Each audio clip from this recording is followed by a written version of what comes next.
The text message was waiting for me like a coiled rattlesnake when I pulled into the driveway of what used to be my home. 3 tours in Afghanistan, 2 Purple Hearts, and a chest full of shrapnel later, this is what I get. Changed the locks.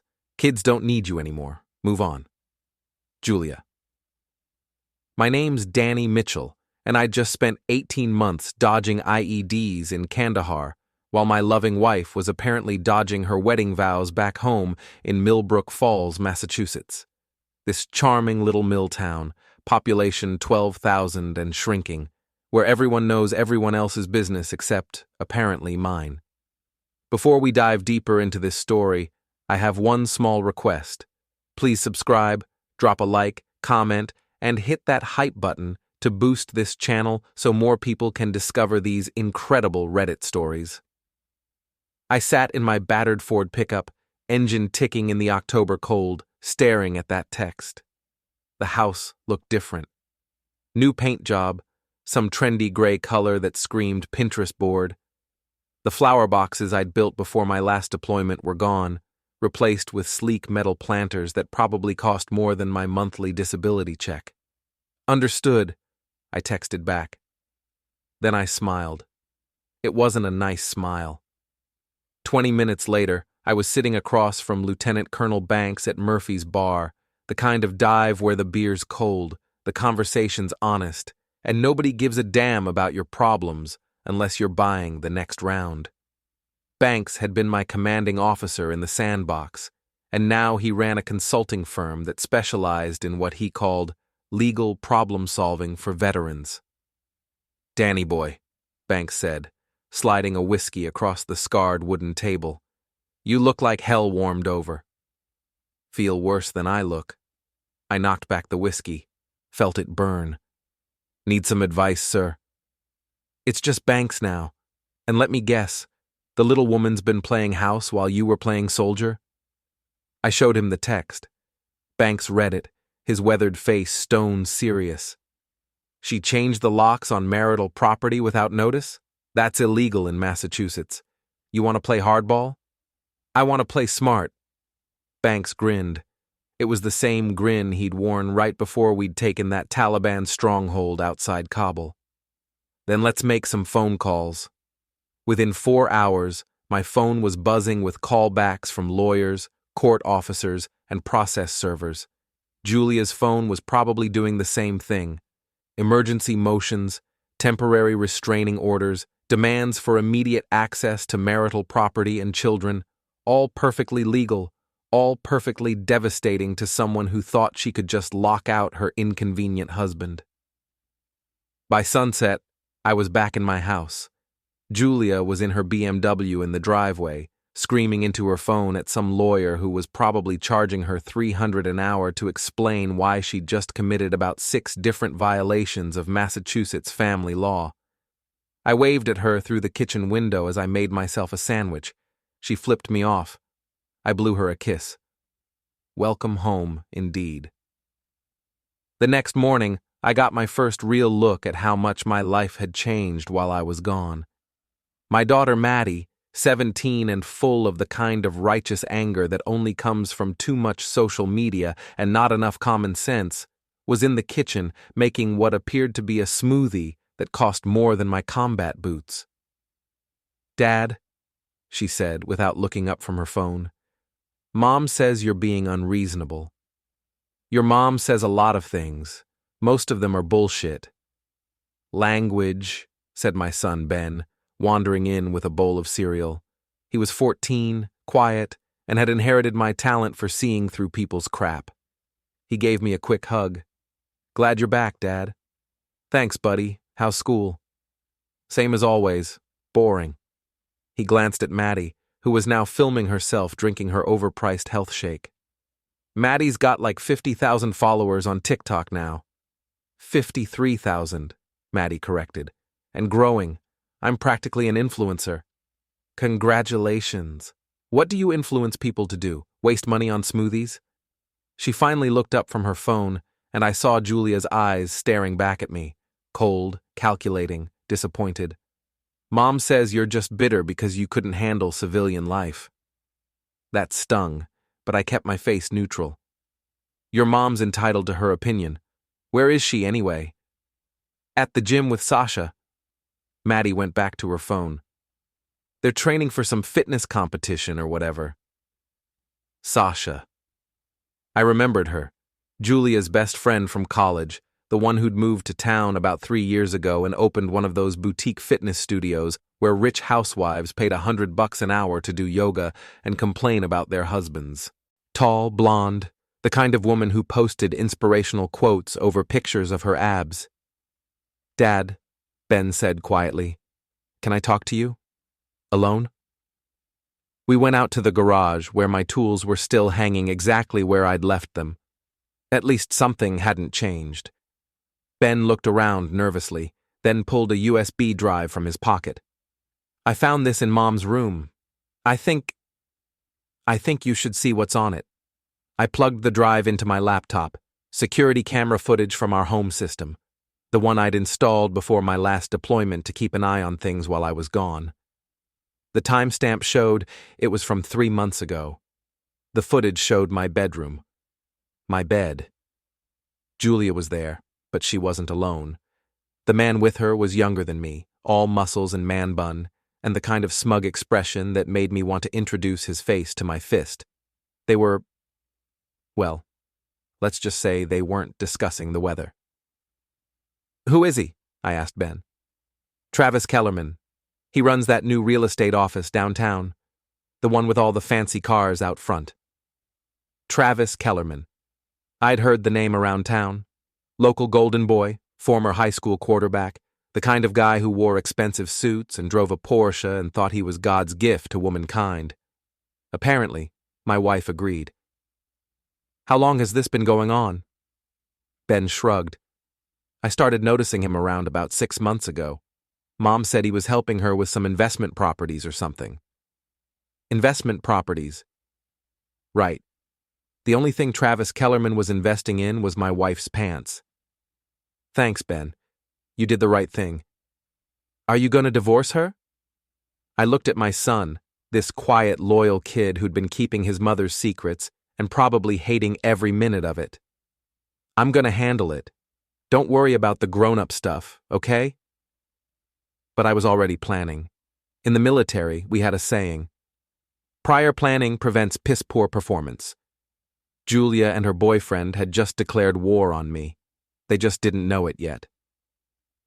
That evening, I took a drive through town. Millbrook Falls had seen better days. Half the storefronts on Main Street were empty, and the old textile mill that had given the town its name was now just a shell of rusted metal and broken windows. But there were pockets of gentrification, little islands of prosperity where people like Travis Kellerman sold overpriced condos to city folks looking for that authentic New England experience. I found Travis's office easily enough. Big glass windows, expensive furniture, a red Porsche Cayenne parked out front like a middle-aged crisis on wheels. The man himself was visible through the window, talking on his phone and gesturing like he was closing the deal of the century. I parked across the street and watched. After about 20 minutes, Julia's BMW pulled up. She got out, looked around nervously, then hurried inside. Travis met her at the door with a kiss that lasted long enough to make my teeth ache. They disappeared into his office, the blinds closed.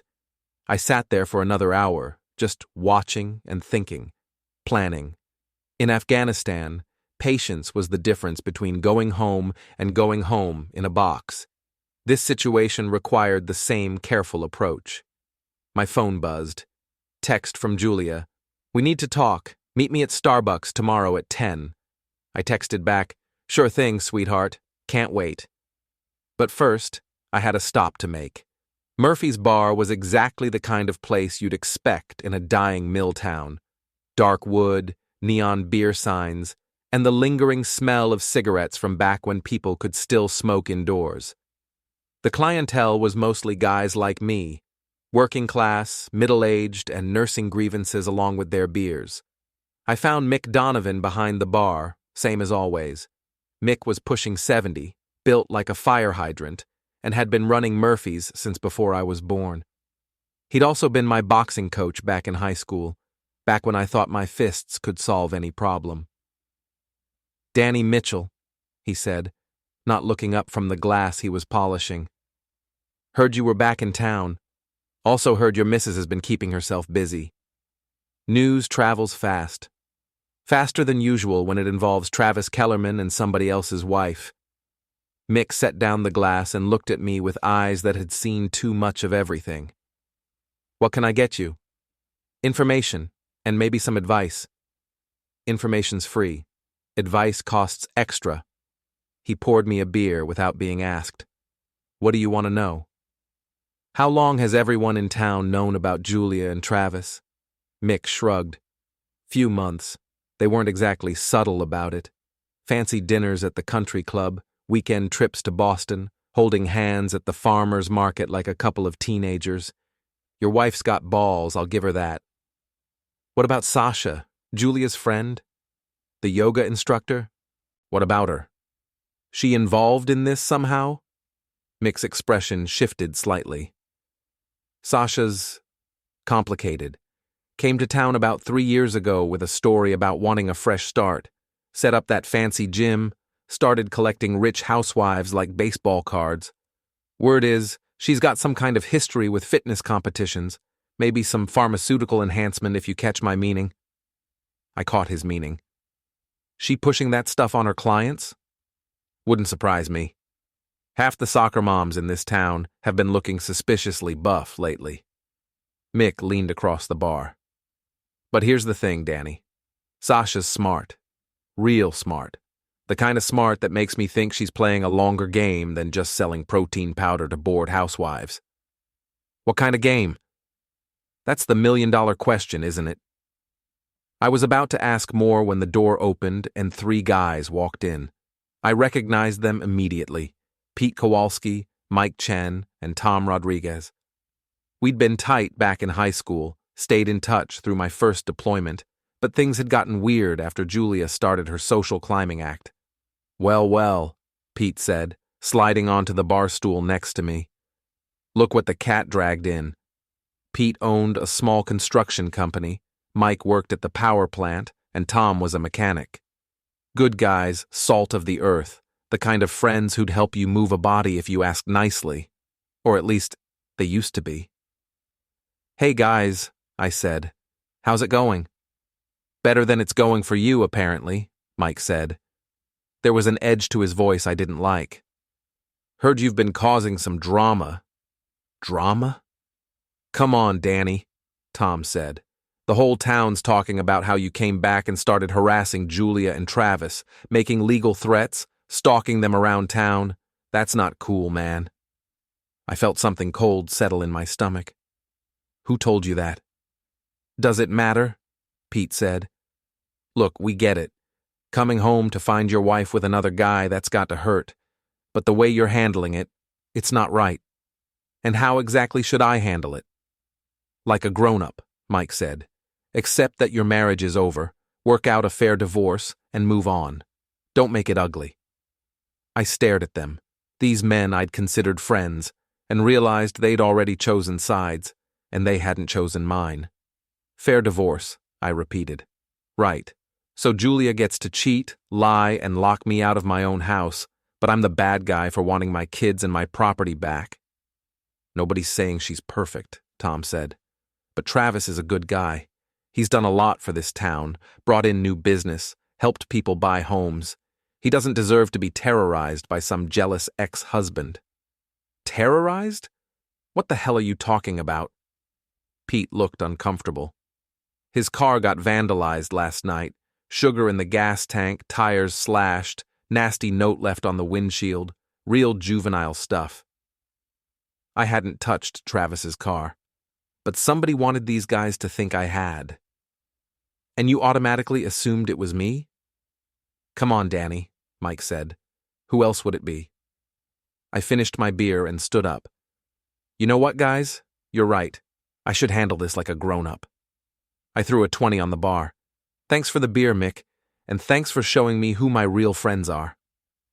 I walked out, leaving them sitting there, but I heard Pete call after me, "Danny, Don't do anything stupid. Too late for that. I was already planning something very stupid indeed. The meeting with Julia at Starbucks went about as well as you'd expect. She showed up 20 minutes late, wearing workout clothes that probably cost more than most people's car payments, and immediately launched into a speech about how we needed to handle this situation like mature adults. Mature adults, I repeated. Like mature adults who change the locks without warning? Or like mature adults who screw their personal trainers in the marital bed? Julia's face flushed. I don't know what you think you know, but I know Travis Kellerman's been playing hide the salami with my wife for the past 6 months. I know you've been lying to our kids about it. And I know you tried to lock me out of my own house because you thought I'd just roll over and take it. Danny, please. We can work this out. I never meant for it to happen this way. Which part? The cheating or the getting caught? She looked around nervously, probably worried about who might be listening. Can we please keep our voices down? Why? Embarrassed? Funny how that works. You weren't embarrassed when you were posting gym selfies with your boyfriend, but now you want privacy? He's not my boyfriend. Travis and I, we're just friends. I pulled out my phone and showed her a screenshot from the security footage. Her face went white. Friendly, I said. Very friendly. She stared at the image for a long moment, then looked up at me with something that might have been respect. How long have you known? Long enough. The question is, what are we going to do about it? What do you want? I want my house. I want my kids. And I want you and your friend to understand that actions have consequences. Danny, be reasonable. We can split everything 50-50, work out joint custody. 50-50? I laughed, but there was no humor in it. Honey, you just lost your negotiating position. See, Massachusetts is still technically a fault state when it comes to adultery, which means your little love affair just cost you about half of everything you thought you were entitled to. She stood up abruptly. You bastard. You can't prove anything. I can prove everything. Security cameras, credit card records, witness statements. Your boyfriend's not as discreet as he thinks he is. Julia grabbed her purse, hands shaking. This isn't over. No, I agreed. It's just getting started. She stormed out, leaving her overpriced coffee behind. I sat there for a few more minutes planning my next move. Then I drove to the high school. Maddie's basketball game was that evening, and I hadn't missed one of her games in 3 years. I wasn't about to start now, even if the whole town was apparently taking sides against me. The gymnasium was packed, the way small-town gyms get for varsity games. I found a seat in the bleachers and settled in to watch my daughter play. She was good, not great, but good enough to maybe get a scholarship if she worked at it. Halfway through the second quarter, Julia arrived, with Travis.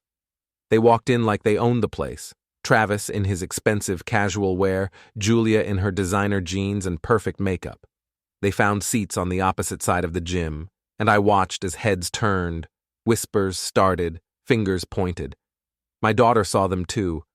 I watched her face change, saw the moment she realized everyone was staring, talking, judging. She missed her next 3 shots.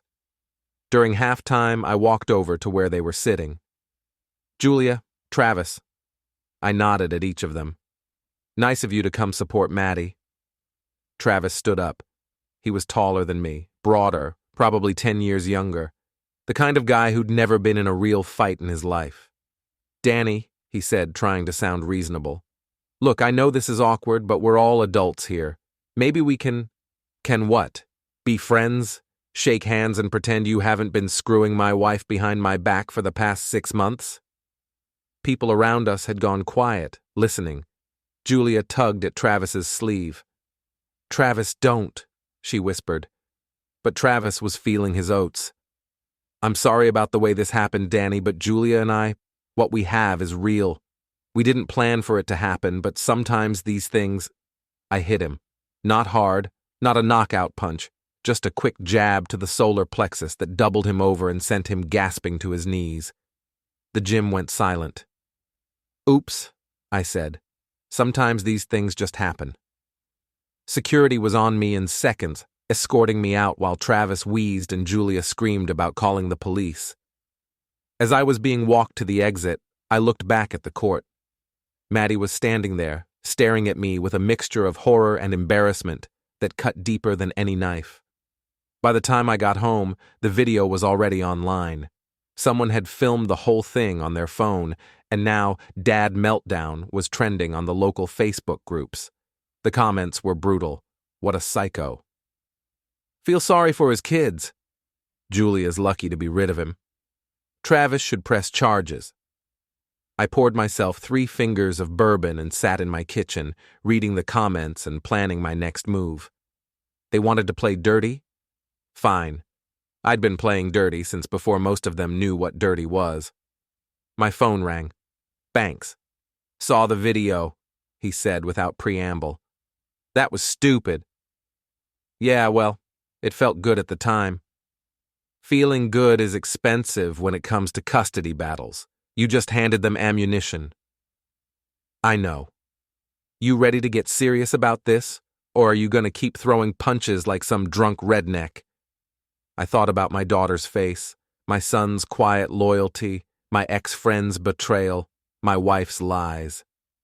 I'm ready to get serious. Good, because I've got some information you're going to find very interesting. Seems your wife's friend Sasha has some secrets of her own. Banks met me at Murphy's the next morning, looking like a man with good news and bad news. He slid a manila folder across the table. Sasha Volkov, he said. Real name Sarah Kowalski. Born in Worcester, moved to Florida about 15 years ago, got into the fitness competition scene. Made some money, made some enemies, made some very bad decisions involving performance-enhancing drugs. I opened the folder. Photos, documents, police reports. She got busted? Worse. She got caught selling to minors, high school athletes, college kids, anybody with cash and dreams of getting swole. Did 18 months in county, lost her business, lost her reputation. So she comes to Massachusetts for a fresh start. That's where it gets interesting. Banks leaned forward. Guess who helped her get set up here? Provided references, co-signed her lease, even invested in her gym? I had a feeling I knew the answer. Travis Kellerman. Bingo. They go way back. Met at some fitness expo in Miami about 5 years ago. Kept in touch. When she needed a place to land, he rolled out the welcome wagon. I studied the photos. Sasha looked different in the older pictures. Harder, meaner, the kind of woman who'd sell steroids to teenagers and sleep well at night. So this whole thing with Julia could be a setup. Think about it.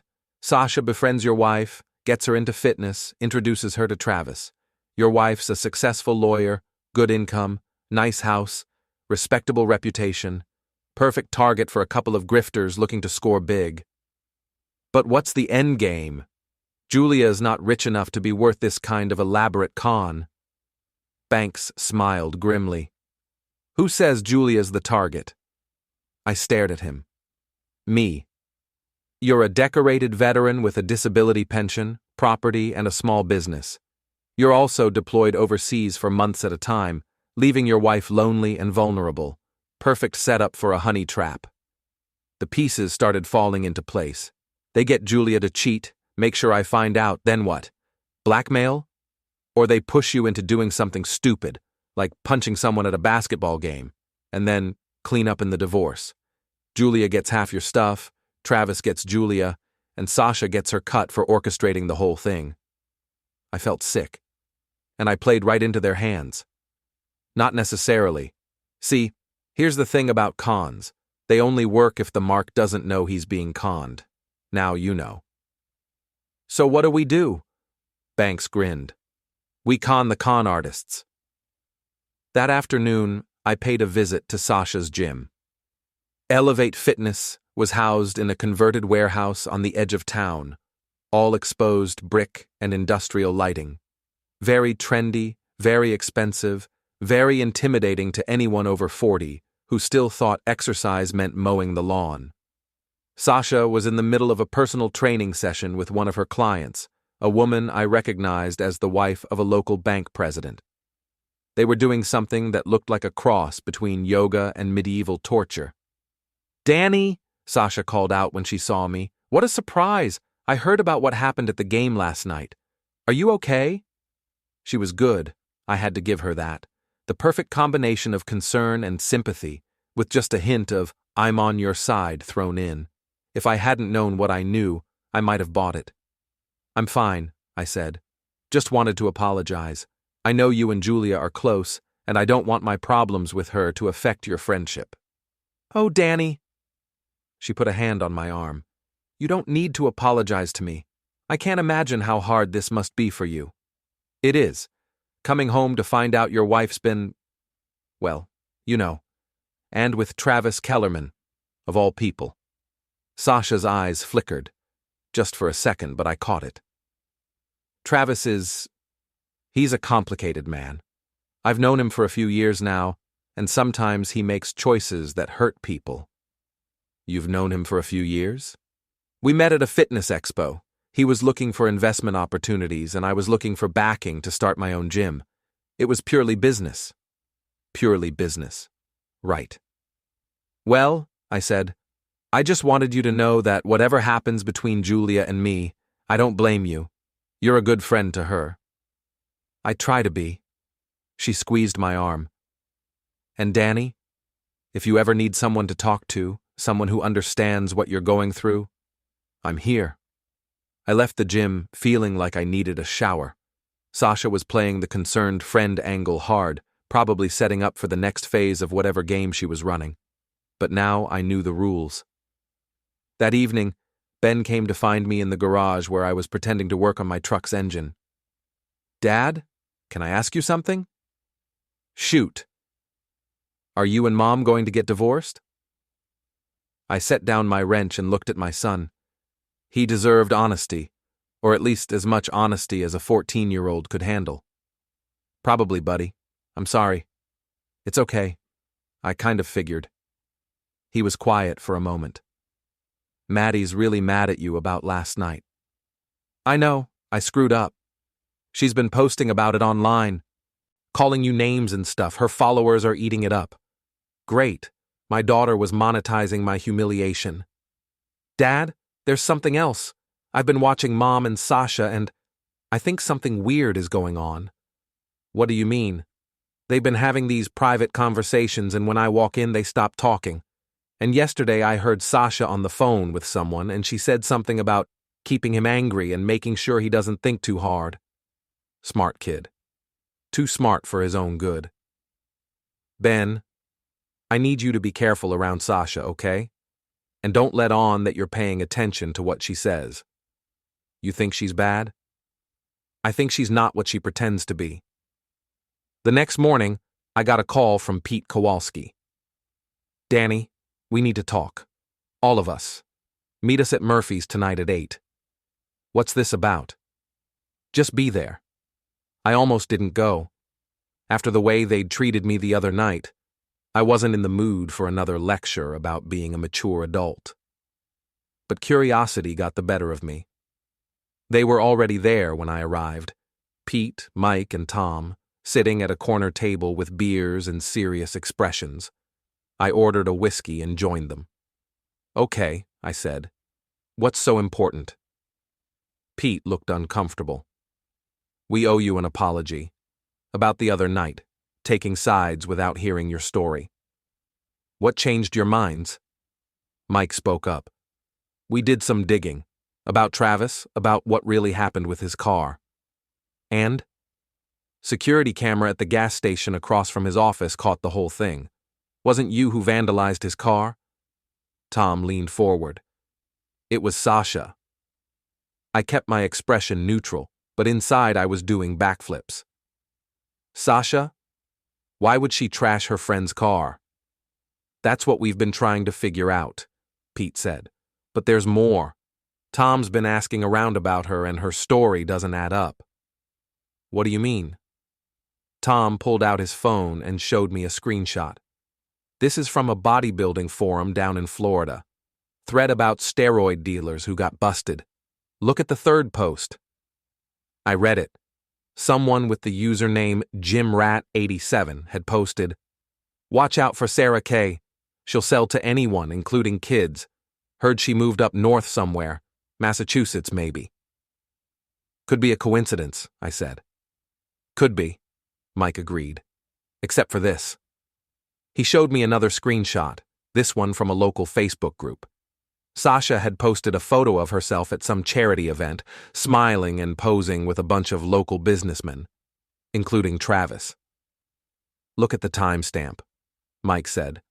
The photo was dated 3 years ago, 6 months before Sasha had supposedly moved to town. "So she was here before she officially moved here," I said. "Gets better," Pete said.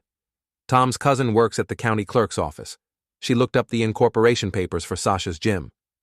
Tom nodded. "Guess who's listed as a silent partner? Travis Kellerman. And guess when the papers were filed? 3 years ago.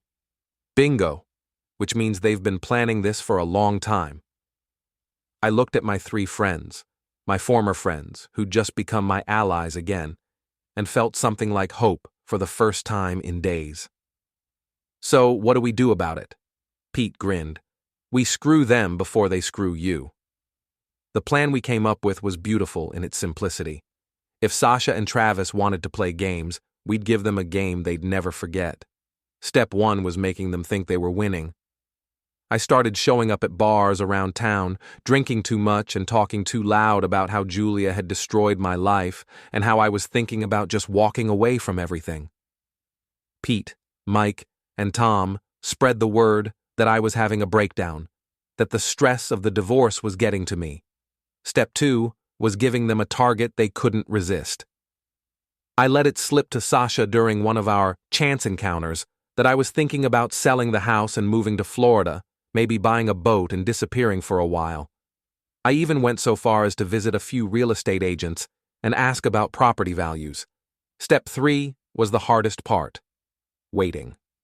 It took 2 weeks, but finally Sasha took the bait.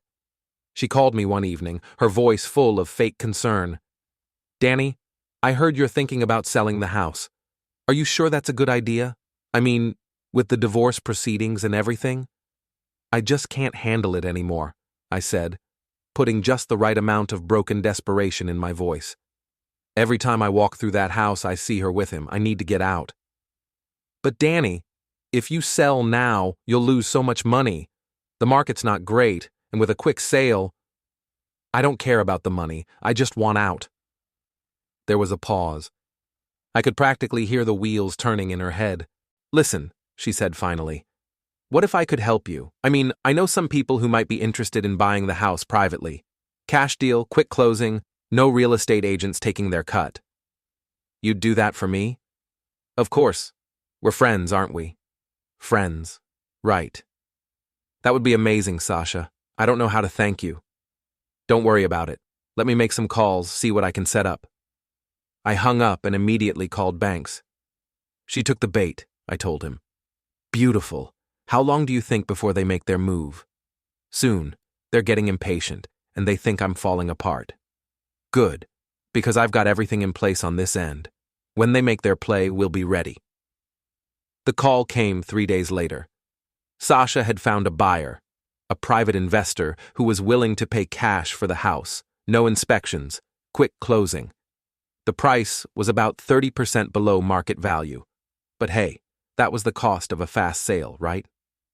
The buyer wanted to meet that weekend at a cabin on Lake Millbrook, about 20 minutes outside of town, somewhere private where we could discuss the details without interruption.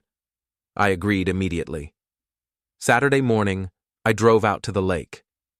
It was one of those perfect October days that make you remember why people move to New England. Crisp air, leaves turning gold and red, the kind of light that makes everything look like a postcard. The cabin was exactly what I'd expected. Rustic on the outside, expensive on the inside, the kind of place rich people bought so they could pretend to rough it while still having granite countertops and a wine fridge. Travis's Porsche was already in the driveway. So was Sasha's BMW. And, to my complete lack of surprise, Julia's car was there too. I parked and walked up to the front door. Before I could knock, it opened. "Danny!" Sasha greeted me with a smile that would have fooled anyone who didn't know what she really was. Come in, come in. We're all here." The all turned out to be quite a group. Travis was there, looking smug and confident in his expensive casual wear. Julia was there, looking nervous and avoiding eye contact. And there was a fourth person I didn't recognize, a thin, nervous-looking man in a cheap suit who was probably supposed to be the private investor. "Danny," Travis said, standing up and extending his hand like we were old friends. "Good to see you. I hear you're interested in making a deal." I shook his hand, resisting the urge to break his fingers. "I'm interested in getting out of this town and starting over somewhere else." Completely understandable. Divorce is never easy, especially under these circumstances. He gestured to Julia, who flinched. "But sometimes the best thing you can do is cut your losses and move on." "That's what I'm trying to do." The thin man stepped forward. "Mr. Mitchell, I'm Robert Chen, representing the investment group that's interested in your property. We're prepared to make you a very generous offer." Generous. 30% below market value was generous now. "Before we get into numbers," Sasha said, "maybe we should all sit down and discuss the broader situation. I mean, this isn't just about a house sale, is it? This is about all of you moving forward with your lives." She gestured to a circle of chairs arranged around the cabin's stone fireplace. Very cozy, very intimate, very perfect for what they had planned.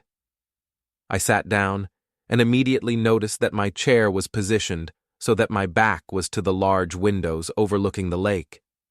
The others arranged themselves in a semicircle facing me. Classic interrogation setup. "Danny," Julia said, speaking for the first time since I'd arrived, "I want you to know that I never intended for things to happen this way." "Which things? The cheating or the getting caught?" She flinched again. Travis put a protective hand on her shoulder. "Look," Travis said, "we're all adults here. These things happen. People grow apart. They find new connections. The mature thing to do is acknowledge reality and move forward." "Reality," I repeated. "Okay, let's talk about reality." I reached into my jacket pocket and pulled out a manila folder. "Reality is that you two have been planning this for a lot longer than 6 months." I opened the folder and spread photos across the coffee table. Pictures of Sasha and Travis together in Florida 5 years ago. Incorporation papers for the gym showing Travis as a silent partner. Bank records showing payments from Travis to Sasha going back 3 years. Reality is that this whole thing has been a setup from the beginning. Sasha targets lonely housewives, Travis provides the charm offensive, and together they run a long con designed to separate people from their money. The room went silent. Julia was staring at the photos with growing horror. The fake investor was edging toward the door. Travis and Sasha were looking at each other with the kind of expression people get when they realize they've been caught red-handed. "I don't know what you think you've proven," Sasha said finally, "but I think I've proven that you're Sarah Kowalski from Worcester, Massachusetts, convicted felon and steroid dealer, and that you and your boyfriend here have been running a con game on my wife for the past 2 years. "That's ridiculous," Travis said, but his voice lacked conviction. "Is it? Then explain why you've been paying Sasha money since before she officially moved to town. Explain why you helped her set up a fake identity. Explain why you vandalized your own car to make me look like a psycho." Julia turned to stare at Travis. "You vandalized your own car?" "Julia, don't listen to him. He's obviously having some kind of breakdown. Security cameras don't lie," I said, unlike some people in this room. I pulled out my phone and played the video Banks had obtained from the gas station. Clear as day. Sasha, dressed in dark clothes, slashing Travis's tires and dumping sugar in his gas tank. "You snake," Julia whispered, but she was looking at Travis, not me. "Julia, let me explain." "Explain what? That you've been using me? That this whole thing has been some kind of scam? The fake investor chose that moment to bolt for the door. I didn't try to stop him. He was just hired help anyway. Now, I said, settling back in my chair, let's talk about what happens next. What happened next was beautiful chaos. Julia launched herself at Travis, screaming about lies and manipulation, and how could he do this to her? Travis tried to calm her down while simultaneously throwing Sasha under the bus, claiming he'd been manipulated too, that it had all been her idea. Sasha, for her part, went full scorched earth. She started detailing exactly how the con had worked, how they'd researched Julia's marriage, identified her vulnerabilities, and crafted a plan to exploit them. "You were so easy," she snarled at Julia. "Lonely housewife, husband deployed overseas, desperate for attention and validation. Travis didn't even have to try hard. You practically threw yourself at him." "And you were supposed to fall apart," Travis added, pointing at me. "You were supposed to come home, find out about the affair, and either eliminate yourself or do something stupid enough to land you in prison. Either way, Julia would get everything in the divorce, and we'd get our cut." "But you had to be smart about it," Sasha continued. "Had to start investigating, asking questions, bringing in that military friend of yours. You ruined everything." I listened to all of this with growing satisfaction. They were confessing to everything, laying out the entire conspiracy in detail. And they were doing it while being recorded by the surveillance equipment Banks had helped me install in the cabin the night before. "So what now?" Travis demanded. "You've got your smoking gun. What are you going to do with it?" I stood up and walked to the window. The lake was beautiful in the afternoon light, peaceful and serene. A perfect place for a reckoning. "Well," I said, "that depends on how cooperative you want to be." "Cooperative how?" I turned back to face them. "Julia, you're going to sign a confession detailing exactly how this conspiracy worked. You're going to admit to adultery, to participating in a scheme to defraud me of marital assets, and to lying to our children about the nature of your relationship with Travis." "And if I don't?" "Then I release the security footage of you and Travis in our bedroom to every social media platform in existence. I send copies to your law firm, to your clients, to everyone in your contact list. I make sure that every person in this town knows exactly what kind of person you really are." Julia went pale. "You wouldn't. Try me." I turned to Travis and Sasha. "You two are going to pack up and leave town. Tonight. You're going to dissolve the gym, liquidate any other business interests you have here, and disappear. Permanently." "And if we don't?" Sasha challenged. "Then I turn everything over to the FBI. Bank fraud, wire fraud, conspiracy to commit fraud, identity theft. You're looking at serious federal time. And Sasha? I'll make sure they know about your history with steroids. I'm betting if they look hard enough at your current operation, they'll find you've been up to your old tricks." Travis and Sasha looked at each other. I could see them calculating odds, weighing options, trying to figure out if there was still a way to salvage their con. "There isn't," I said, reading their expressions. "It's over. The only question is whether you want to leave quietly or in handcuffs." "What about the kids?" Julia asked quietly. "What about them?" "Custody, visitation, support." I'd been waiting for this question. "Ben stays with me, full custody. Maddie can choose, but given how she's been monetizing our family drama on social media, I'm guessing she'll want to stay with whoever can afford to keep funding her influencer lifestyle." "I can't afford—" "Not my problem anymore. You made your choices, Julia. Now you get to live with the consequences." I walked back to my chair and sat down. "You've got 1 hour to decide. After that, I start making phone calls." The next hour was the longest of my life. Travis and Sasha huddled in one corner, whispering furiously. Julia sat alone, staring at the photos spread across the coffee table. I just waited. Finally, Julia spoke up. "If I sign your confession, what happens to me? You get to keep whatever assets are legitimately yours. You get to rebuild your life without the burden of criminal charges, and you get to maintain some shred of dignity." And if I don't? Then you get destroyed. Professionally, socially, financially, your choice. She was quiet for another long moment. Then she nodded. Where do I sign? Banks had prepared the documents in advance. A full confession, detailing the conspiracy, admitting to adultery, and agreeing to a divorce settlement that was heavily weighted in my favor. Julia signed without reading it. Travis and Sasha were harder to convince, but eventually the threat of federal charges won out. They agreed to leave town and signed documents promising never to contact any of us again. As the sun set over Lake Millbrook, I watched them pack up their cars and drive away. Travis in his Porsche, Sasha in her BMW, Julia in her car that she'd probably have to sell to pay her legal bills. I stood on the cabin's deck, breathing in the crisp October air, and felt something I hadn't felt in months. Peace. My phone buzzed. Text from Ben.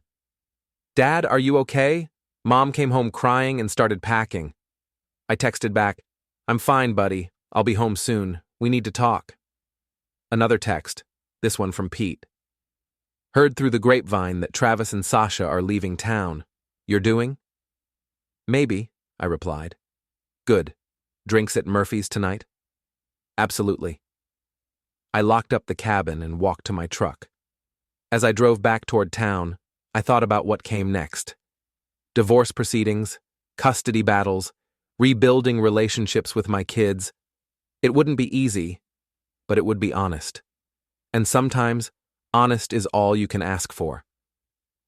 The town meeting was Julia's idea. One last desperate play to salvage something from the wreckage of her life. She'd convinced herself that if she could just tell her side of the story, if she could just make people understand that she'd been manipulated, that she was a victim too, then maybe she could rebuild her reputation. She was wrong. The Millbrook Falls Community Center was packed that Tuesday night. Word had gotten out that there was going to be some kind of public showdown between the Mitchells, and in a town where the most exciting thing that usually happened was the annual Pumpkin Festival. This was better than cable TV. I arrived early and took a seat in the back.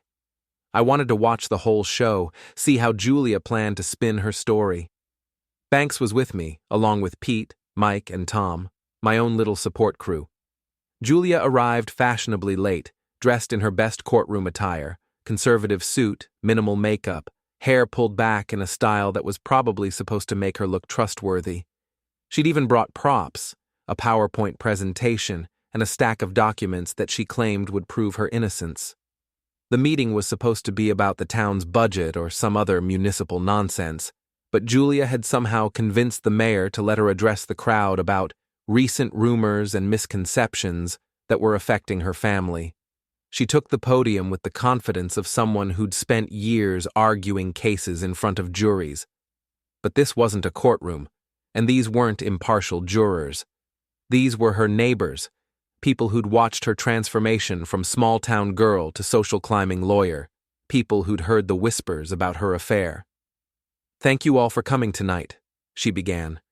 I know there have been a lot of rumors circulating about my family, about my marriage, about my personal life, and I think it's important that you hear the truth. She clicked to her first slide, a photo of our family from happier times, all smiles and coordinated outfits. My husband Danny and I have been married for 18 years. We have 2 beautiful children together. Like any marriage, we've had our ups and downs, but I've always tried to be a good wife, a good mother, and a good member of this community. Murmurs from the crowd, some sympathetic, some skeptical. Recently, Danny returned from his military deployment to find that our marriage was in trouble. I won't lie to you, I had developed feelings for someone else. But what I want you to understand is that this didn't happen in a vacuum. I was lonely, I was vulnerable, and I was manipulated by people who took advantage of that vulnerability. She clicked to the next slide, photos of Sasha and Travis. These people came into my life when I was at my lowest point. They befriended me, they gained my trust, and then they exploited that trust for their own gain. I was a victim of a sophisticated con game designed to destroy my marriage and steal my family's assets. More murmurs, these ones more sympathetic. Julia was good at this, I had to admit. She was playing the victim card perfectly. "I'm not asking for your forgiveness," she continued. "I made mistakes, and I take full responsibility for those mistakes. But I am asking for your understanding. I'm asking you to remember that I'm not just the woman who made some bad choices. I'm also your neighbor, your friend, someone who's lived in this community for nearly 2 decades. She was building to something, I could tell. This wasn't just about rehabilitation. This was about revenge. "What I can't understand," she said, her voice rising slightly, "is how my husband could be so vindictive, so cruel, as to destroy not just me, but our entire family. How he could use our children as weapons in his quest for revenge." And there it was. She was going to try to paint me as the villain. Danny didn't just want a divorce, he wanted to humiliate me. He wanted to destroy my career, my friendships, my reputation. He's turned our children against me, poisoned this entire community against me, all because his pride was wounded. The crowd was getting restless. I could see people looking around, whispering to each other. Some were buying Julia's story, but others looked skeptical. "I've lost my job," Julia continued, her voice breaking slightly. "I've lost my friends. I'm about to lose my home. My own daughter won't speak to me. And why? Because I fell in love with the wrong person at the wrong time." She paused, letting that sink in. Then she looked directly at me. "Danny, if you're listening, I want you to know that I'm sorry. I'm sorry for the pain I caused you. I'm sorry for the mistakes I made. But I'm not sorry for refusing to let you destroy me completely. I'm going to fight for my children. I'm going to fight for my place in this community, and I'm going to fight to rebuild my life." The applause was scattered and half-hearted. Julia had played her hand well, but she'd made one crucial mistake. She'd assumed that people didn't already know the truth. I stood up. "Julia," I called out, my voice carrying easily across the room. "That was beautiful, really moving. Just one problem. It's all bullshit." The room went silent. Julia's face went white. "You want to talk about truth? Let's talk about truth." I walked down the aisle toward the front of the room, every eye following me. "You weren't manipulated, Julia. You were a willing participant in a conspiracy to defraud me of my property and my children." I reached the front of the room and turned to face the crowd. "How many of you have seen the security footage of Julia and Travis together? Not just the bedroom footage. That's nobody's business but ours. I'm talking about the footage of them planning this whole thing." I pulled out my phone and connected it to the room's projection system. The screen filled with surveillance footage from the cabin, Julia, Travis, and Sasha discussing their con game in explicit detail. The room erupted, people shouting, gasping, some applauding. Julia tried to speak, but her microphone had mysteriously stopped working. "You want to know what really happened?" I continued, raising my voice over the din. "Julia got bored with her blue-collar husband and decided she wanted an upgrade. So she and her friends cooked up a scheme to drive me crazy, make me do something stupid, and then take me for everything I was worth in the divorce." The footage kept playing. Julia's voice clear as day. "He's so predictable. Wave a pretty girl in front of him, and he'll do something stupid." The only problem, I said, was that I didn't cooperate. I didn't have a breakdown, I didn't do anything illegal, and I didn't make it easy for them. So now Julia's trying to rewrite history, make herself the victim. I turned to look at her. She was standing behind the podium, tears streaming down her face, looking smaller and more defeated than I'd ever seen her. "You want to fight for your place in this community?" I said. "Good luck with that, because this community has seen who you really are." I walked back toward my seat, but stopped halfway up the aisle. "Oh, and Julia? About those DNA results you mentioned in your little speech? You might want to check your email." I'd been saving this for last. The paternity test results that proved what I'd suspected for months. Maddie wasn't my biological daughter. Julia's phone buzzed. She looked at it, and her face went from white to green. "That's right," I said. "Turns out your affair with Travis wasn't your first rodeo. Maddie's real father is your old boss from the law firm in Boston. You know, the one you claimed harassed you? Funny how that works out." The room exploded again.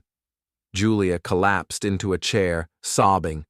People were on their feet, some trying to get closer to the action, others heading for the exits.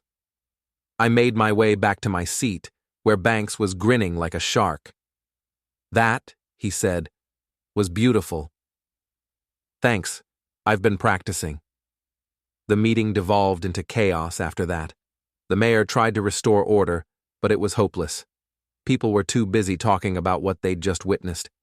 Julia eventually fled, escorted out by a couple of sympathetic friends, who probably wouldn't be friends much longer. As the crowd dispersed, Pete clapped me on the shoulder. "So what now?" he asked. "Now? Now I go home to my son, finish the divorce paperwork, and get on with my life." "What about Maddie?" I thought about my daughter.